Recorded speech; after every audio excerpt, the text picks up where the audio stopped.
Hello, hello, hello to another episode of the Reinvention Show. And I'm so excited that you guys were here early. I could see you in the comments as we were setting up because we have such an amazing show today.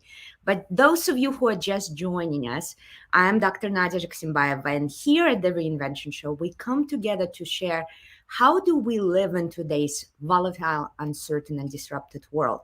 In a world where this is the new normal, where it's no longer enough to just wait until things normalize, because they don't. And we need to learn how to thrive in constant disruption. This is the place where we share best practices, where we bring amazing guests, where we ask tough questions, and of course, sometimes also share the epic fails that we all have. So I'm excited to have you. I see Germany is in the house. Let me know in the comments where you joining us from.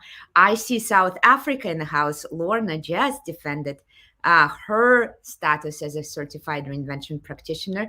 I see Portugal in the house. Miguel is here. And I see India in the house. We have such an international community. So let us know in the comments where you join us from. If you are on LinkedIn, YouTube, or Facebook, wherever you join us from, we're excited to have you. And we are so honored that you're taking this half an hour to spend with us. We have Minsk and Belarus in the house. Tampa, Florida is here. I see more people joining from Germany. Germany is leading the way today. Frankfurt, Berlin, Dusseldorf. Turkey is here. This is amazing. More people from Florida. Welcome, welcome, welcome. I'm so excited because today we have a very unique opportunity. First of all, I know our wonderful guest for 15 years. He was one of the people who helped me and my husband establish a company in Slovenia and guided us as we moved to this country. So I owe him a personal debt of great gratitude. But I'm also excited because Klemen Šešok is the Chief Reinvention Officer of an amazing company with a 75-year history, a company that is one of the global leader in a variety of products around engineering, electro technology, and everything I don't exactly understand. But I am honored that we have today as a guest, the amazing Klemen Šešok. Welcome. Hi. Thanks. I'm thankful you're taking the time, especially since it's still quite volatile times around the pandemic. And I know Iskra is having amazing business results. So I and all of our community, and by the way, while I was introducing you, Kazakhstan joined, Azerbaijan joined. We have really a global group here. I want to ask the first question. You are part owner and Chief Reinvention Officer of Iskra. Iskra is not a small company. Very often we see smaller companies starting with this role, but you are one of the few large corporations that have this role. Why did you take on this role? Why are you deciding that this is the right thing to invest your time and energy in? And what do you do? What do you do as a Chief Reinvention Officer? Let us know. Thank you, Nadia. Actually, you are the reason why I named myself Chief Reinvention Officer of our company. Basically, we are a privately owned company, a family company. Actually, we go back for 75 years. The company is in the ownership of my father and my brother Mattia and myself. Basically, the company has been privatized years ago. This has been done by my father, and 6 years ago he was close to being 70 years old. My brother and myself, we were in a completely different business, more or less M&A, real estate, a lot of other businesses, and my father wanted to sell the company, and I still remember I had my youngest son was 2-3 years of age at that time, and I was walking with him, and I remember that I picked up the phone and I called my brother and I said, Mattia, look, we have to do something. Iskra was one of the biggest companies in this region, and I said, I do not want to sell let's go in. My father back then was 53% owner of the company, and then Mattia and myself, we made a buy-in. We bought the remaining 47% of the company. And basically, I was not involved in this business before. Basically, this was the first time that I entered into this company. And this is an old lady back then, 60, almost 70 years of age. And if you want to do something about the company, if you want to develop it, then you need to reinvent. And at the very beginning, I was doing just what you lecture, what you teach, what we find in your materials. And then I have seen your movement, and I said, this is exactly the title I need to have. Basically, our corporate governance. My father is now 70 something. Mattia and myself, we run the company.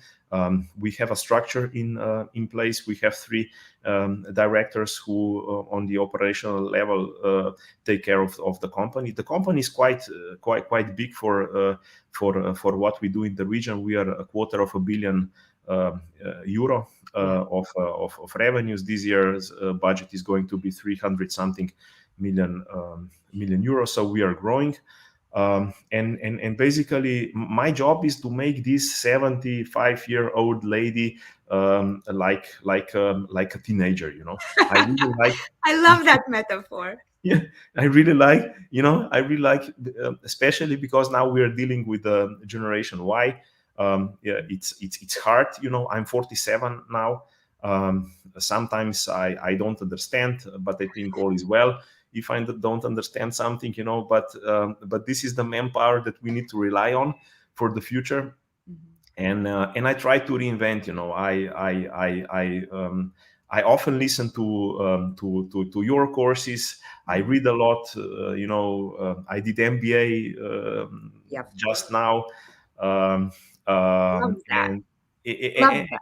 And basically, I understand that winter is coming for business as usual, and we really need to disrupt. So we really need to grow, and in order to grow, you need to reinvent.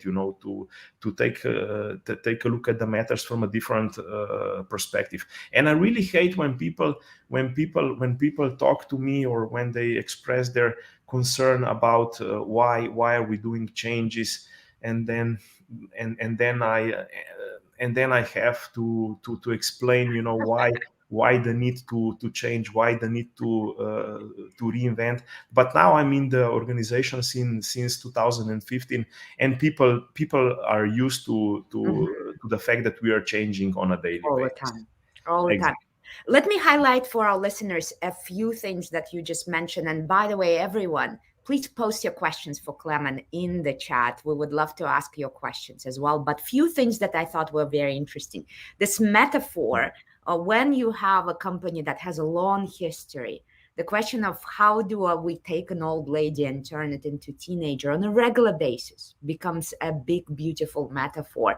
And one thing that you highlighted is that you have a corporate governance where you have people who are focused on today, so managing today's operations, while you are building tomorrow. You are focusing how do we refresh and renew so that we also have an amazing growth tomorrow. And this dance between focus on what do we do today, while at the same time essentially killing our company and starting a new one for tomorrow, is the difficult dance in most of the Chief Reinvention Officer roles. It's not enough to just perform today, because in a very short while, this model will no longer work. So how do we build tomorrow in parallel? I love that. Can you highlight a couple of directions in the last 7 years since you came inside Iskra? What have you done? What that really warms your heart? Kind of a few directions in reinvention, because it's not only product reinvention or market reinvention or process reinvention, but you've done so much, which highlights how much variety and direction, a different direction for reinvention people have. So few ideas, maybe a few cases that really warm your heart. Now you got me. Now you got me, I because follow you all the time, so when I'm seeing look, both when I go sides. back, if I go back, I would most probably change 80% of what I have done. To be honest, yeah. Look, I really liked what you said. The future, the so-called H2, H3, and all of this. Yeah, this is nice to do. Still, I'm a lot into operations, and this is really killing me, to be honest. And I will tell you something. In order to make, right now, Iskra is the biggest privately owned company in our country, in Slovenia. And in order to do it, and this has happened throughout this period of 2015 till now. One thing is H2 or H3. That's all good. But like I said, in order to make this lady a teenager, I really needed to go fully in, be fully operational, and really kick ass. And it hasn't been really the nicest job that you can imagine. And when I look back, I so many times, I was talking politely. I was asking for something which didn't happen at the end of the day. But and if I would go back again, I would reinvent it much faster, with a much more power than I used to. And I will tell you one thing, and I will be very honest, and maybe I'm doing it all wrong. But the buy-in, the so-called, the myth of buy-in, really, I'm astonished and I'm surprised. And really, I look highly of the people who are able to reinvent large corporations, with a really a great buy-in from people. Because I live in the environment. The average age of people that I got when I entered into Iskra 2015 was almost 50 years. What you can reinvent, if most of your people are around 50. Probably nothing. So this was really a tough job. And I really did it because I wanted to make this company meaningful. I wanted to show to the community, to the environment, to all of the stakeholders that even a company of this size, and for Slovenia, we are big, can reinvent, can do really great stuff. But on the operational side, we were closing down businesses, we were closing down factories, we were building up new businesses. I really heavily invested into R&D. I heavily invested in almost everything. I think still now, but in 2015-16, I think that I was managing more than 100 different projects, with one aim to change the company, to change the culture, to change how people see business. Everything. I think that we destroyed the company and rebuilt it once again. And look, I will not judge, but apparently the business community judges us as a great success. But to be honest, these hands to really needed to be very dirty, to be honest. Klemen, I apologize. We are having technical difficulties, but you were perfect and everyone was working just fine. What was going on is we have a winter storm in America. So we just had a massive disruption, but your story was absolutely on, and I could still hear, and I'm completely with you on the mindset shift and the difference and the challenge that it takes to warm up and wake up the company.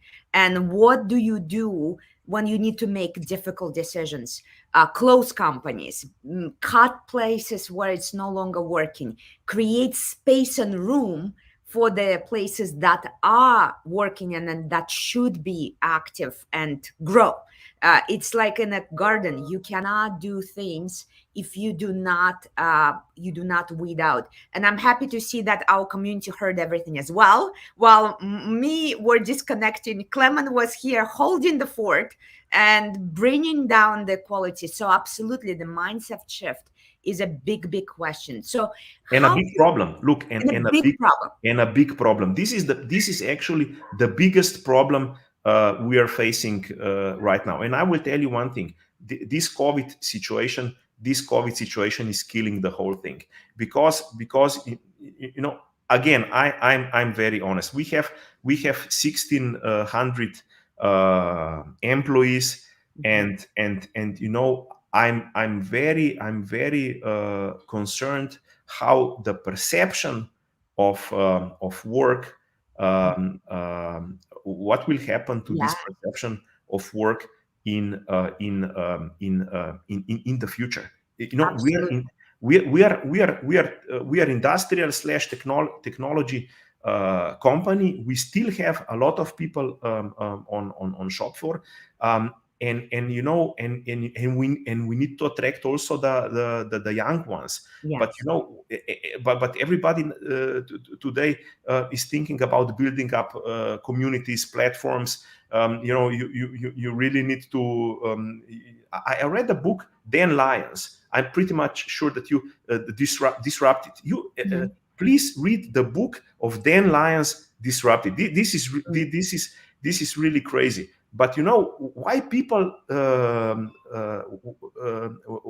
What was the story there? People work for chocolate. Can you imagine? People go and work for chocolate. And when this guy was talking to the people, why don't you want higher salaries? No, because we are in for the chocolate. Crazy, but very true. The mindset, even true. though we don't really recognize the mindset as this cornerstone of everything.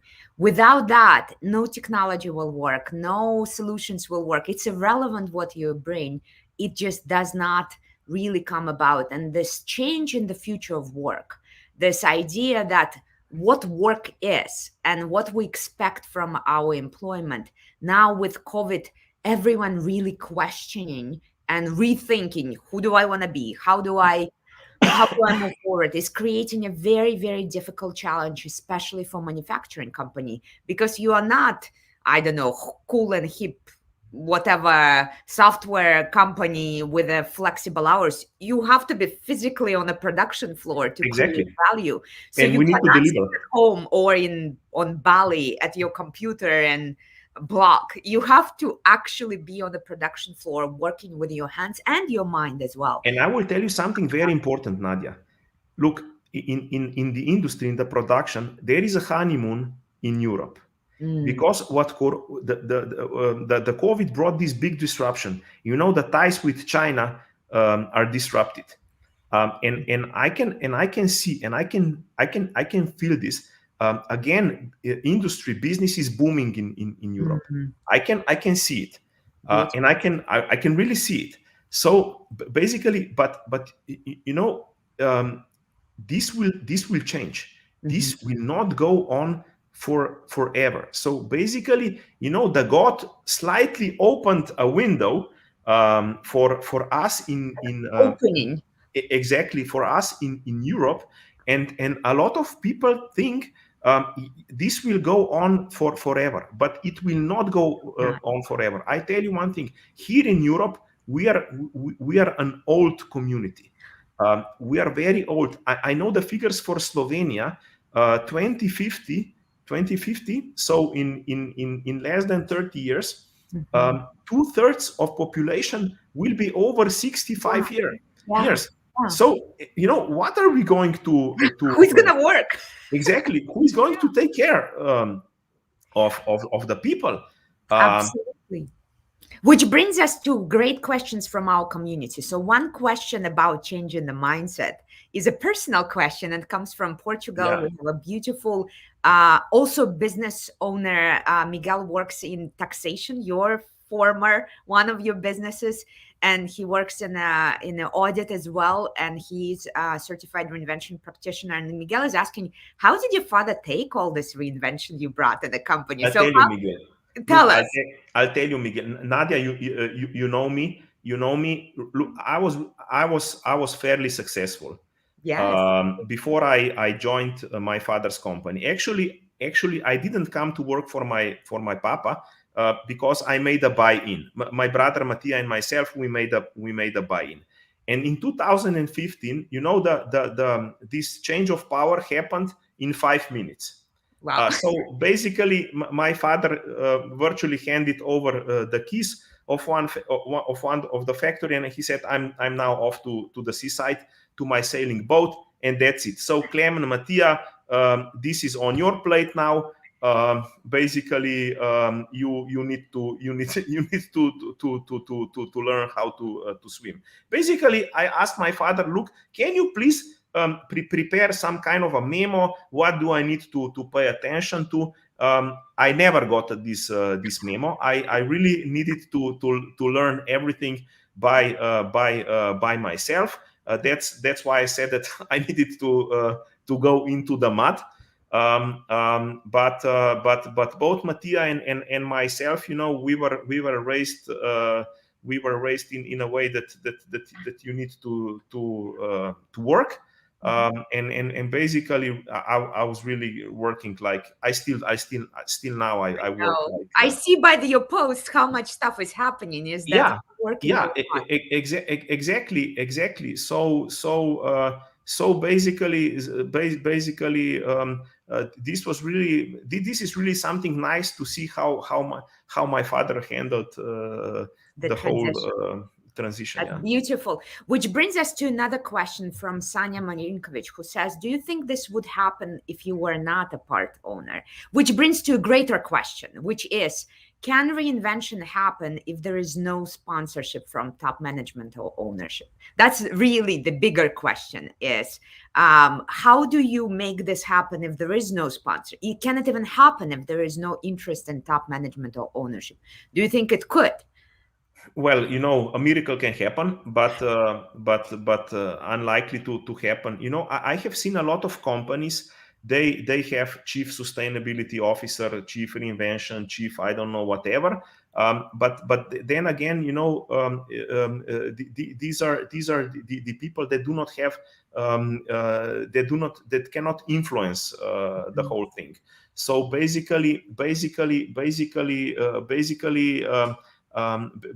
I think if you don't have the support from the top, something like this cannot Yeah. happen. That's also my feeling, is that you can create some amount of progress at your level. I mean, we've seen that people changing their business unit or their department. But if you talk about the entire ship, it's very, very unlikely. So it's first taking over the ship and then turning it around. So I love that very much. And I do want to follow up with one more question that is very connected to this. That comes from our Chief Impact Officer at the Reinvention Academy. Sherry is asking if you could give one piece of advice to a company that wants to hire Chief Reinvention Officer, what would you give?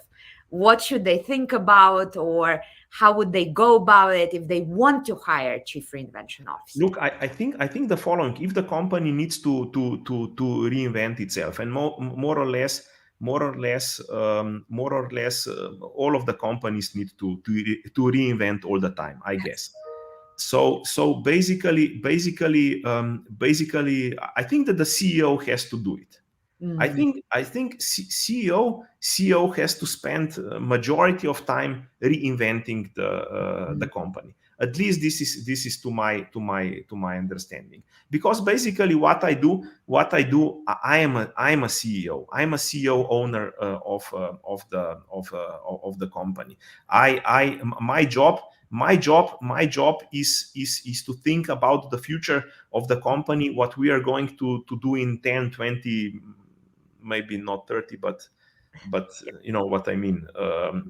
That's the CEO job. If you need to employ somebody to work on this instead of the CEO, I'm not really sure, to be honest. But I might be wrong, because we are a family-owned business. We are not a corporation. We are not that big. We are not a billion company. Maybe in larger corporations this is different. But it's the second time I see a story when the CEO actually changed their title to Chief Reinvention Officer and gave the daily operations to Chief Operating Officer. This is the second story that I hear, exact same thing. I was the CEO. I understood that my main job needs to be renewal, needs to be rethink and constantly invest, because the daily life takes over. If there's nobody who is driving the future, then nobody is building the future. Then we are always stuck in where we are in the status quo. And unless there's somebody who is breaking the status quo and building the new version of the company day after day after day after, and that's their main job, not a hobby, not something you do in the evenings or weekends. That does not happen. So you're the second person who is the CEO. Another one was our guest couple of weeks on the show, Gary Graham in South Africa. He did the same thing on, I think it was like second or third week of the course, where he said, I quit as a CEO. And he's also part owner. I quit as a CEO, I pass on operations, and I become Chief Reinvention Officer. So there's a lot of great reactions here. Pepita, who is in Netherlands, says, very humbling. Miguel says, thank you for sharing about your father. This was really helpful. And Liz brings me to the final question I have for you today. I know you're very, very busy, and I know it's evening in Slovenia, so I don't want to take too much from your family, but important question. We are kind of trying to find a way with or beyond pandemic. I don't know if we're exiting pandemic or we're going to be with pandemic forever, but we're trying to find the new way forward. And if you look from your point of view on what are 2-3 big trends or challenges that business should pay attention to in the next year or two, what are like the big things? You already mentioned some of them. Number one is the changing perception among the employees, who are just in a very different place, and they're rethinking, do they even want to go back to work? And if they do, under what circumstances? So the entire idea of the future of work is definitely one big challenge. You also mentioned this very short window of opportunity that Europe in particular is facing. And I know that's true for many other businesses. Every crisis opens the door, but it's a very short-lived opening. And if you just don't grab it, then it's not there. What other maybe a couple of challenges or big things that are on your mind as you're looking at the next year or two for business? Look, definitely sustainability. Sustainability is a buzzword, and everybody's talking about it. But then again, when we ask ourselves, are we sustainable enough? I'm not really sure, to be honest. And this is something that we put a lot of importance within our companies, and I see money here. To be honest, the sustainability is not a cost; it can be a big profit. But I'm not sure if people really understand this. Circular economy is another topic linked to sustainability. Yes. So basically, and again, I pay attention to this, and I see within the community. It's something that people still feel reluctant to. They don't see money in it, but I see money in it. So energy, that in Europe we have this energy crisis. Crisis, I think in US as well. So we have these tensions on Ukraine and all of this, and that the electricity went up for 3-4 times since last year. Also the supply chain is a big issue. Although I'm of the opinion that supply chain may be an issue this year, but 2023 2023, I'm really, I would be surprised if supply chain is still going to be a problem. And Chinese will come back. They will come back, and we need to be prepared. Like I said, the God opened door for us. We have this limited amount of time to reinvent here in Europe, to make this backbone great again. If we fail, then we are going to be a touristic destination for people from Asia to come to Europe and see how beautiful it is in Europe. I love that. I think that's a beautiful way to finish our broadcast, is that every moment is a short opening, that the universe gives us a chance. Grab that chance. Don't wait. Whether you are in Europe and this is a chance for Europe to become more sustainable as a region, I think we all are discounting the power of local sustainability, that when the big disruptions happen, they show how unsustainable it is for a typical molecule of food to travel 2,000 kilometers from the place where it was grown to the place where it's consumed. It's simply not sustainable anymore. And we need to learn how to have regional health while still maintaining the global economy. And this balance between local and global, the local reality, becomes very, very important. So it's a beautiful message.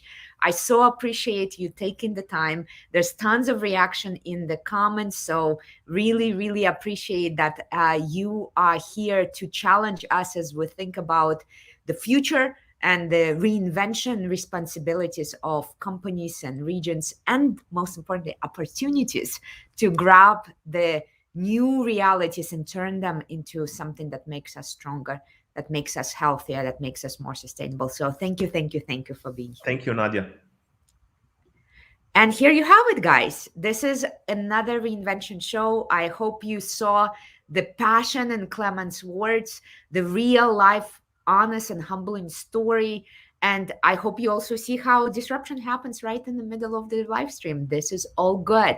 For those of you who are just getting to know our work, we invite you to download the free 85-page preview of the Chief Reinvention Officer handbook, How to Thrive in Chaos. And this is where you will be able to do a short test to see, as Klemen was suggesting, how ready you are for the future, right? How prepared. The short Titanic syndrome test is right in that book. So in the comments now, you will see a link where you can download the free 85-page PDF, and we would love to see your results of the test and comment on that. And most importantly, if you really want to build your reinvention muscles, if you want to test this out and even understand what was Klemen talking about as his role of Chief Reinvention Officer emerging, we have a 5-day workshop coming up. It's always free. It's always live. We show up live with you. It's online. It takes 5 days, about an hour and a half each day. And we provide you with a workbook you can use again and again. It works great for your team. It works amazingly if you're a consultant, coach, or business trainer, that you can use it for your clients. It works even great for your family. And this time, Easy Reinvention Lab in February will have a dedicated day on personal reinvention as well. So I invite you to register for Easy Reinvention Lab. It starts on February 21st. Bring your team, send that link to your colleague.